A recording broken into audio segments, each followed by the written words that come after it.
हाय महादुख पाए सखा तुम आए कितने न कितने दिन खोए देखी सुदामा की दीन दशा करुणा करके करुणा ने रोए अपानी परात को हाथ छू नहीं नैनन के जल सो पग धोए। इतने आंसू गिरे भगवान द्वारकाधीश के कि आंखों से गिरते हुए झरझर आंसुओं ने भी सुदामा जी के चरणों को। आंसू दो प्रकार के होते हैं, एक सुख के आंसू, एक दुख के आंसू। आप एक परीक्षा ले लेना, जो दुख के आंसू होते हैं वो नमकीन होते हैं, खारे होते हैं, लेकिन जो दया के सुख के आंसू होते हैं वो नमकीन नहीं होते, वो मीठे शीतल होते हैं। दुख के आंसू गर्म होते हैं और सुख के आंसू ठंडे होते हैं। भगवान कृष्ण के दुख के आंसू नहीं थे, दुख के आंसू होते तो सुदामा जी के बीमारी में पड़ जाते, नमकीन और गर्म होते तो उनको कष्ट हो जाता। अब वो रुक्मिणी जी देखते हुए आश्चर्य कर रही हैं कि मनेन कृतम पुण्यम अवधूतेन भिक्षुणा अश्रियाहीनेन लोकेस्मिन् गार्हितेन धनेन च।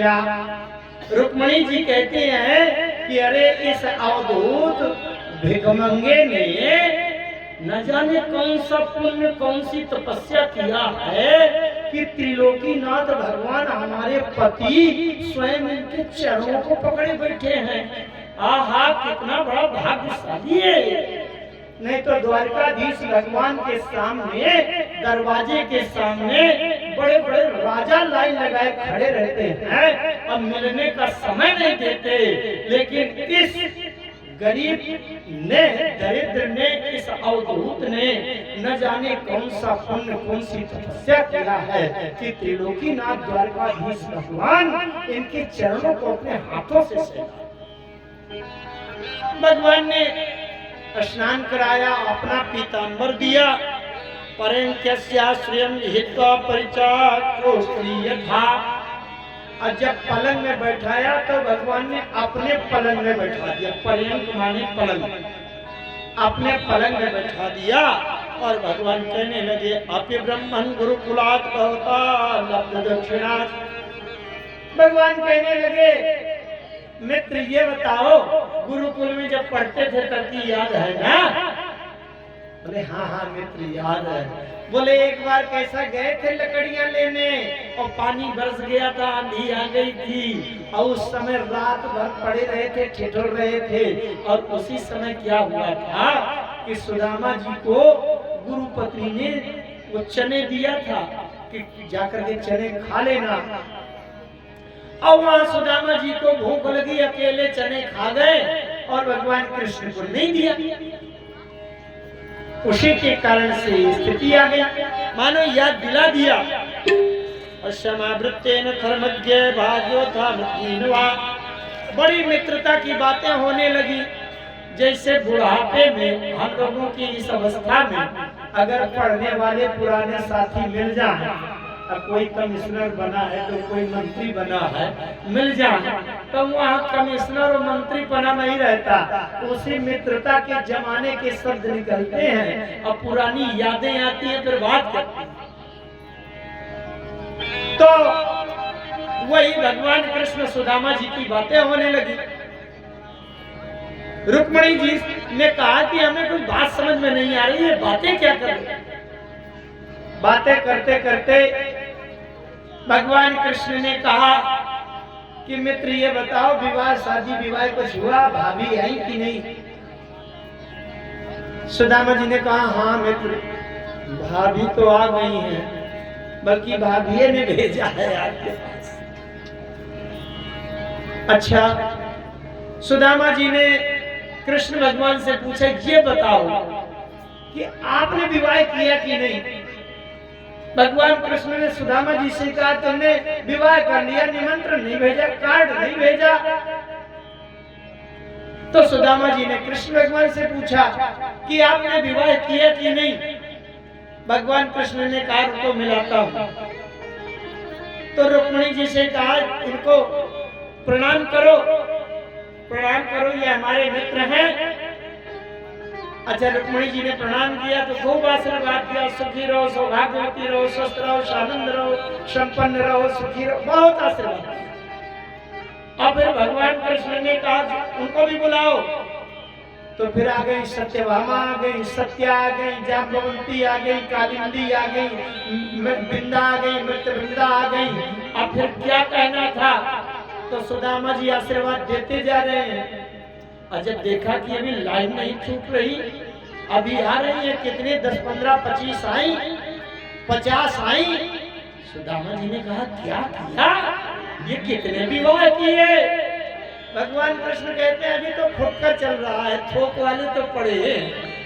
16,108 रानी पत्नी थी। तो भगवान कृष्ण ने कहा कि अभी तो ये फुटकर वाली नहीं आई। बोले हैं इतनी कितनी किया है, 200-400 किया है क्या। अरे बोले 200-400 नहीं, 16,108। अरे सुदामा जी कहते हैं मैं आशीर्वाद नहीं दे पाऊंगा। हाथ उठाए उठाए आशीर्वाद देते देते मेरा तो हाथ बिल्कुल बेकार हो जाएगा। ऐसा है अब तुम अलग अलग न बुलाओ, तुम इनके भाई पत्नी को अर्धांगिनी कहते हैं तो पति को अर्धांगा कहते हैं।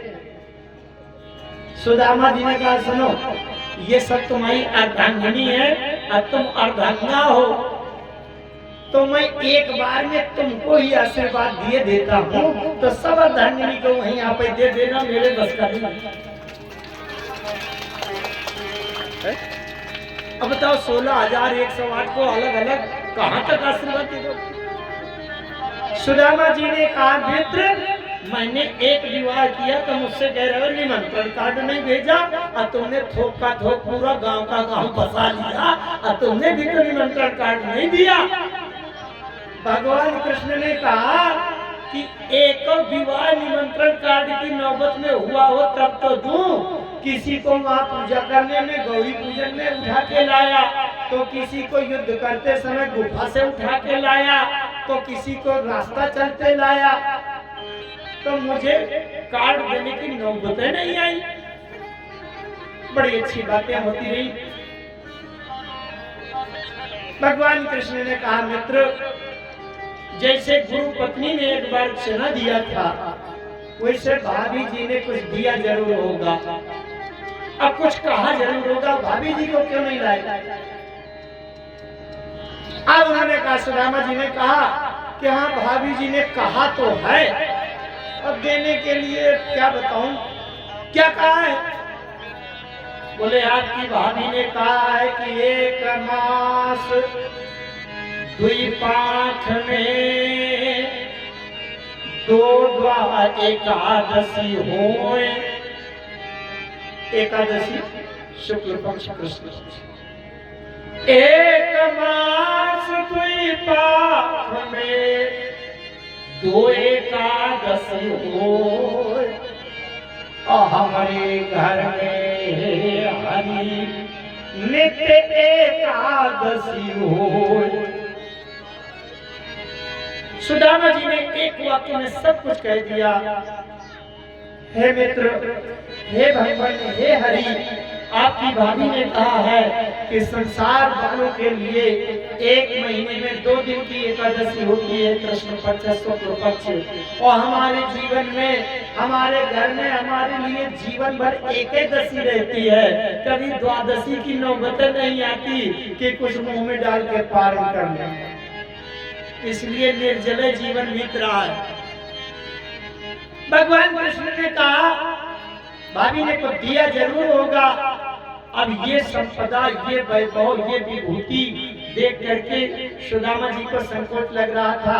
अपनी कखरी के नीचे वो सड़ी गली कपड़े में बंधी हुई 4 मुट्ठी चावल ऐसे दबाए थे। भगवान कृष्ण कहने लगे, क्या बात है, ये हाथ क्यों दबाए हो, दर्द वर्द हो रहा है क्या? सुदामा जी ने कहा, दर्द तो है लेकिन अब हाथ में है, कुछ भीतर है। भगवान ने कहा, लाओ मैं ठीक कर दूं, हाथ फैलाओ, अभी दर्द थी। बोले नहीं नहीं नहीं, उसको ना ऐसा दबा, बहुत दर्द। भगवान कृष्ण ने अचानक से हाथ हटाया और नीचे जो कांख के बीच में चावल की पोटली दबी थी उसको पकड़कर खींचने लगे। और जब खींचने लगे, सड़ा गला वो कपड़ा था पुराना, तो एकदम से फट गया। वो चावल बिखर गए। और चावल बिखर गए, भगवान कृष्ण ने कहा, चोरी के बारे में अजय प्रवीण ने अभी भी चोरी की आदत नहीं गई, इतने अच्छे चावल और दबाए चले जा रहे हो। भगवान कृष्ण बिखरे हुए चावलों को लिया, एक मुट्ठी चावल लिया और सीधे खा, जैसे सीधे खा गए, दूसरी मुट्ठी लिया, तुरंत रुक्मिणी जी आगे बढ़ी और उन्होंने हाथ पकड़ लिया। बोले, भगवान ये बताइए, आप उनको त्रिलोकीनाथ बना के आप भिखारी होना चाहते हैं क्या?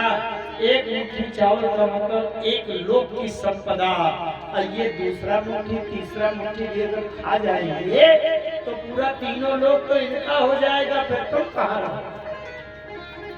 इसलिए रुक्मिणी जी ने पकड़ लिया। दूसरी बात ये, एक बात और बताओ, जैसे घर में खीर बनाते हो और खीर को भगवान का भोग लगाते हो तो केवल भगवान को दिखाया भर जाता है, भगवान कभी खाते नहीं है। अगर एको दिन 1 चम्मच खीर खा जाए ना तो अगले दिन से भोग लगाना बंद हो जाएगा। पता नहीं कटोरी में बचे न बचे, पूरी न साफ करना।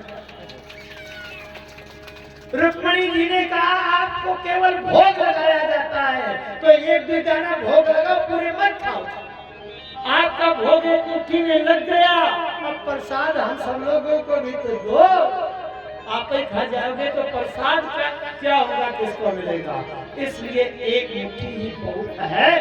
आपने केवल भोग लगाया, बाकी आप छोड़ दीजिए हमारे लिए। तात्पर्य ये कि 1 लोक की संपत्ति भगवान कृष्ण ने सुदामा जी को रात्रि विश्राम किया। सुदामा जी को अच्छे रेशमी वस्त्र पहना दिए थे। दूसरे दिन जब सुदामा जी उठे, सुदामा जी ने कहा, मित्र अभी जल्दीबाजी में आया हूँ, कभी फुर्सत में आऊंगा तो 10-5 दिन रहूंगा, तुम्हारी भाभी को लिवा के आऊंगा। सुदामा जी को ये लग रहा था कि मैं तो यहाँ रबड़ी मलाई हलवा काजू बादाम खा रहा हूँ और मेरी पंडिताइन भूखे पेट बैठी होगी, मेरे बच्चे भूखे मारे बिलख रहे होंगे। सुदामा जी ने कहा, घर की स्थिति ठीक नहीं, मैं जाऊंगा। भगवान कृष्ण ने कहा, हाँ जाओ, मैं रोकना भी नहीं चाहता।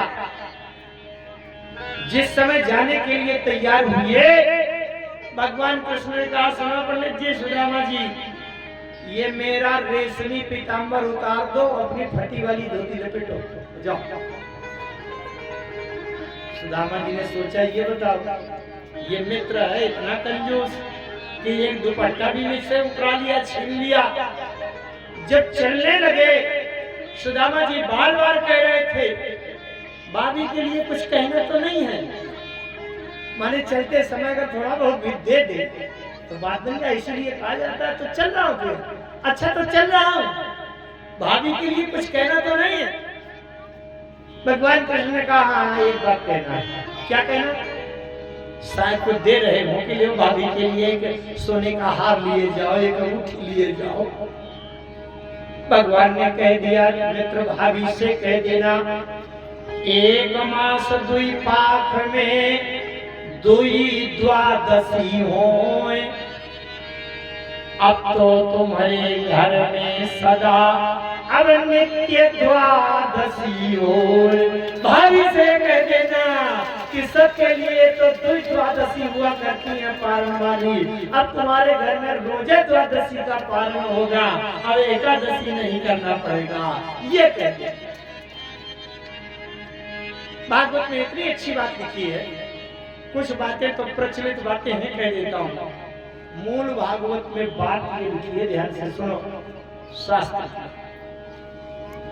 जब सुदामा जी वापस जाने लगे, भगवान कृष्ण को बहुत धन्यवाद दिया।